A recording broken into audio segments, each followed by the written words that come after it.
बिस्मिल्लाहिर्रहमानिर्रहीम।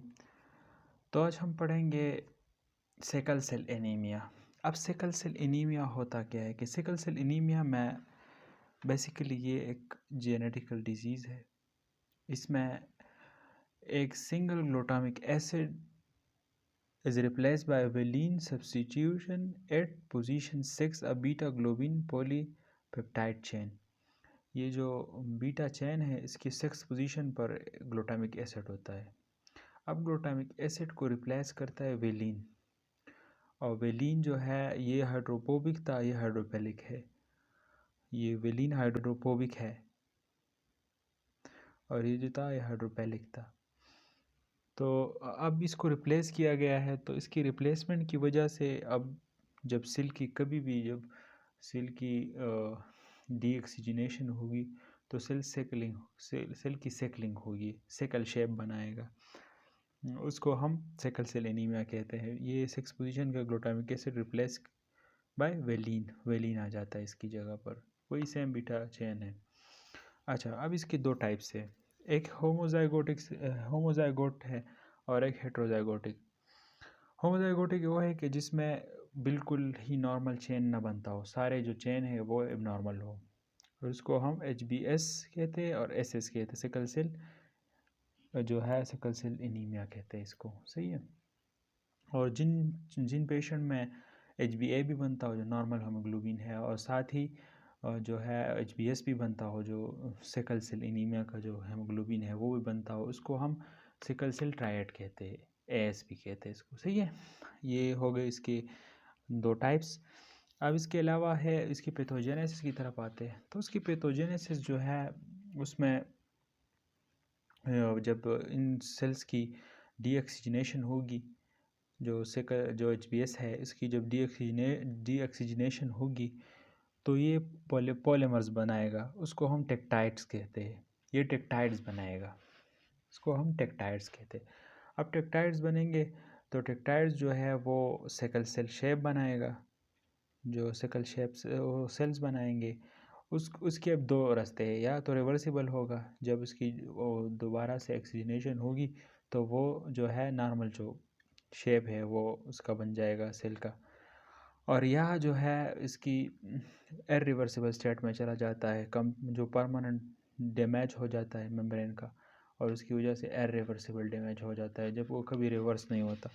ये जो है हमारे पास नॉर्मल सेल है, अब इससे ये सिकल बन जाता है, इस तरह ये सिकल बन गया। अब ये दो रास्ते हैं, या रिवर्सिबल होगा या इरिवर्सिबल होगा। रिवर्सिबल होगा तो ये जो है इसका जो शेप है वो दोबारा से रिवर्स हो जाएगा इस तरह, और जो इरिवर्सिबल है तो ये परमानेंटली ऐसा ही रहेगा, इसकी कभी भी दोबारा वो शेप नहीं होगी जो पहले थी, सही है। तो ये उसकी पैथोजेनेसिस हो गई। अब पैथोजेनेसिस के बाद है क्लिनिकल फीचर्स। तो जो क्लिनिकल फीचर्स है इस सेल्स है, ये सिकल सेल है, ये स्टक होते हैं, वेसल्स जो है उससे गुजर नहीं पाते और उधर वही कलेक्ट हो जाते हैं। उसकी कलेक्शन की वजह से जो माइक्रो सर्कुलेशन है वो बंद हो जाती है। जब वो बंद हो जाती है तो या तो उसकी वजह से वेजो ऑक्लूसिव क्राइसिस में पेशेंट चला जाता है, या क्रोनिक ऑर्गन डैमेज हो जाता है पेशेंट में। ये दो चीज़ें होती है, या तो क्रोनिक जो ऑर्गन डैमेज है वो होगा, या क्राइसिस में जाएगा पेशेंट। अब पेनफुल वेजो ऑक्लूसिव क्राइसिस में पेशेंट जाता है तो इसमें पेशेंट में अक्यूट सवेयर बोन पेन होगा। पेशेंट बोन पेन के साथ प्रेजेंट करेगा, क्योंकि जो बोन मैरो है, जो बोन मैरो में जो हमारे पास जो छोटे छोटे उसके वेसल्स है वो अक्लूड हो जाते हैं। जब वो अक्लूड होते हैं तो उनकी अक्लूजन की वजह से बोन में पेन होता है, इन्फेक्शन होती है उस जगह की, और वहाँ पेन होता है। इसके अलावा है डेक्टिलाइटिस है, जो ये जो हमारे फिंगर्स है इसकी जो टिप्स है ये इनकी इन्फ्लेमेशन हो जाती है। इसकी वजह से वह क्योंकि यहाँ पर जो है वेसल्स की एक्लूजन होती है और ब्लड सप्लाई नहीं होती, तो इन्फेक्शन हो जाता है, यहाँ पर इस्कीमिया हो जाता है, उस वजह से पेन होता है। अब इनके दो फीचर्स क्या है डेक्टिलाइटिस के, एक तो विजिबल ना हमारे पास ये इस्कीमिक एरिया होगा, पेशेंट में टेकिकार्डिया होगा, फीवर होगा, स्वेटिंग होगी पेशेंट में। ये इसके डेक्टिलाइटिस के फीचर्स है। इसके अलावा स्ट्रोक होगा पेशेंट में।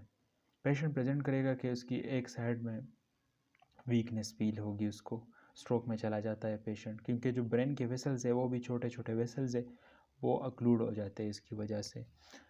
अच्छा, सिकल चेस्ट सिंड्रोम, इसमें होता क्या है कि जो बोन मेरो के जो इन्फाक्ट है, वो इन्फाक्शन होती है, वो हमने ऊपर पढ़ा ना कि माइक्रो जो वेसल्स है उसकी एक्लूजन होती है, उसकी वजह से इन्फाक्शन होती है बोन मेरो की।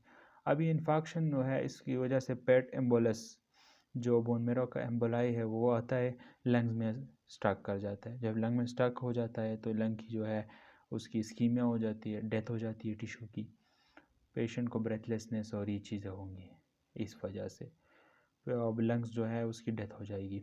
ठीक है, इसके अलावा सिक्वेस्ट्रेशन क्या होगा, सिक्वेस्ट्रेशन में ये मैसिव स्प्लीनिक एनलार्जमेंट होगा, मैसिव स्प्लीनिक एनलार्जमेंट होगा, पेशेंट का जो स्प्लीन है वो बहुत ज़्यादा बढ़ जाएगा, बड़ा होगा स्प्लीन इसकी वजह से, क्योंकि ये अब्स्ट्रक्ट उसके उधर अब्स्ट्रक्शन काज करते हैं, उस अब्स्ट्रक्शन की वजह से उसके जो पेगोसाइट्स हैं वो आएंगे, वो पेगोसाइटोसिस करेंगे और उस वजह से स्प्लीन का साइज़ बढ़ेगा।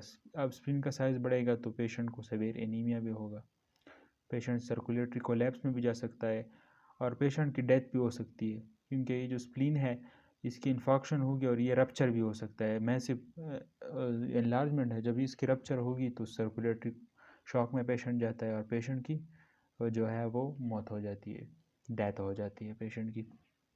एप्लास्टिक क्राइसिस होंगे, क्योंकि बोन मेरो जो है वो डिप्रेस है, बोन मेरो की जो वेसल्स है वो अक्लूड है, वहाँ पर ब्लड सप्लाई हो नहीं जा रही है, तो उस वजह से प्लास्टिक क्राइसिस होंगे। जो सारे लाइंस हैं ब्लड के, WBC, प्लेटलेट्स और RBC, ये सारे जो है ये नहीं बनेंगे और पेशेंट को प्लास्टिक क्राइसिस होंगे। अच्छा, ये तो हो गई इसकी क्लिनिकल फीचर्स, और आपने ये बात हमेशा याद रखनी है कि ऐसे इन पेशेंट में ना बहुत सवेयर पेन होता है, जो है अक्सर बच्चे होते हैं और उनको इतना सवेयर पेन होता है कि वो बहुत ज़्यादा ही वो रोते हैं और चीख चीख के कहते हैं कि मेरे सारे बोन्स जो है वो टूट रहे हैं, और इस तरह के वो बताएंगे ना उसकी जो पेशेंट है। अच्छा, इसके अलावा इसके इन्वेस्टिगेशंस की तरफ आते हैं, तो इसके इन्वेस्टिगेशन में हम CBC करेंगे तो CBC में जो है वो HB कम न होगा। इसके अलावा ब्लड स्मेयर करेंगे तो ब्लड स्मेयर में हमें टारगेट सेल्स नज़र आएंगे। टारगेट सेल्स जो है वो इस तरह के सेल्स होते हैं, ये RBC है और इसके जो सेंटर है वहाँ पर इस तरह जिस तरह टारगेट होता है ना, जिस पर ये टारगेट सेल्स होते हैं। ठीक है, रेटिकुलोसाइटोसिस होगा स्मेयर में, बहुत ज़्यादा रेटिकुलोसाइट होंगे क्योंकि पेशेंट में एनीमिया है इस वजह से। अच्छा, अब यहाँ पर एक सोल्यूशन है सोडियम डाइथोनाइट। डाइथोनाइट जो है ये रिड्यूसिंग एजेंट है। अब इन रिड्यूसिंग एजेंट में अगर हम नॉर्मल जो HbA है हमारा वो डालेंगे तो क्लियर सोल्यूशन आएगा। अब अगर HbS कोई किसी पेशेंट का HbS है उसमें और उसका ब्लड हम डालेंगे सोडियम डाइथोनाइट में तो टर्बेट सोल्यूशन हमें देगा, और ये बहुत क्विक टेस्ट है। ये जो हम अक्सर सर्जरी से पहले अगर कोई इमरजेंसी है और सर्जरी की बहुत ज़रूरत है पेशेंट को, तो सर्जरी से पहले हम यही टेस्ट परफॉर्म करते हैं। इस टेस्ट से बस सिंपली हमें पता चल जाता है कि पेशेंट में HbS है कि नहीं है। सही है, इसके अलावा HB इलेक्ट्रोपोरोसिस करेंगे तो HB इलेक्ट्रोपोरोसिस में जो पेशेंट है उसकी जो है HbA नहीं होगा, एब्सेंस होगा, एब्सेंस ऑफ HbA होगा और साथ में HbS होगा। ठीक है, ये हमारे पास इसके इन्वेस्टिगेशन। अच्छा, अब इसकी मैनेजमेंट की तरफ आते हैं, तो इसकी जो मैनेजमेंट है वो मोस्टली प्रोफाइलैक्टिक है। सबसे पहले हम पेशेंट की जो स्प्लीनोमेगेली हुई पेशेंट में मैसिव, उस वजह से ब्रेकडाउन होगा और फोलेट की डिफिशिएंसी होगी, तो सबसे पहले हमने डेली पेशेंट को फोलिक एसिड देना है 5 मिलीग्राम पर डे। ठीक है, कि उनमें फोलिक एसिड की डिफिशिएंसी ना हो जाए। और इसके साथ सीजनल इन्फ्लुएंजा वैक्सीन्स देंगे, क्योंकि अगर पेशेंट को ऐसे पेशेंट को इन्फ्लुएंजा भी हो जाए तो इन्फ्लुएंजा जो है वो एग्जिजरेट करता है, इसके जो सिम्टम्स है उसको एग्जिजरेट करता है, उसको रोकने के लिए हम इन्फ्लुएंजा वैक्सीन्स देंगे। और वेजो ऑक्लूसिव क्राइसिस को रोकने के लिए हम रिहाइड्रेट करेंगे पेशेंट को, ऑक्सीजन देंगे जो है मास्क के थ्रू और वेंटिलेटर के थ्रू भी दे सकते हैं अगर पेशेंट में चेस्ट सिंड्रोम डेवलप हो जाए। सही है, उसके अलावा हम पेशेंट में एनाल्जेसिक्स देंगे, एनाल्जेसिक्स देते हैं पेशेंट को ताकि उसके जो पेन है वो रिलीफ हो जाए, और मोस्टली जो हम पेशेंट है उसको ओपियाट्स देते हैं, ओपियाट्स से ही इनका पेन रिलीफ होता है। इसके अलावा एंटीबायोटिक्स देंगे कि पेशेंट में कोई इन्फेक्शन हो ना जाए, क्योंकि ये पेशेंट एक्सपोज है, बिल्कुल एक्सपोज है पेशेंट। और इसके अलावा हम ट्रांसफ्यूजन्स करेंगे।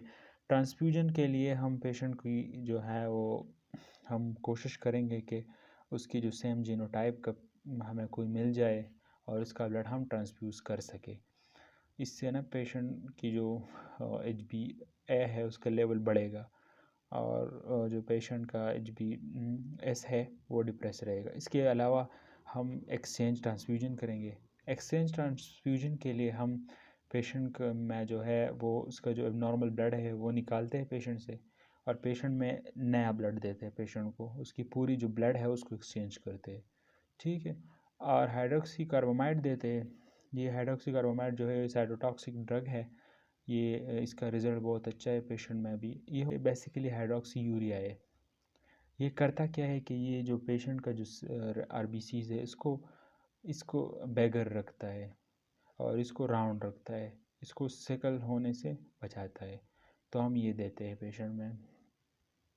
इसके अलावा जो पेशेंट है, अभी जो न्यू रेसेंट जो अभी रिसर्च चल रहे हैं ना स्टेम सेल ट्रांसप्लांट का, लेकिन अभी तक इसके कोई ऐसे रिजल्ट्स नहीं आए, तो इनको अभी तक ना मेडिकल जो ट्रीटमेंट्स है अभी तक उनमें शामिल नहीं किया गया है। हो गया सिकल सेल एनीमिया। उम्मीद है आपको समझ आई होगी। अगर किसी को कोई भी मसला हो तो आप मुझसे पूछ सकते हो। Thank you.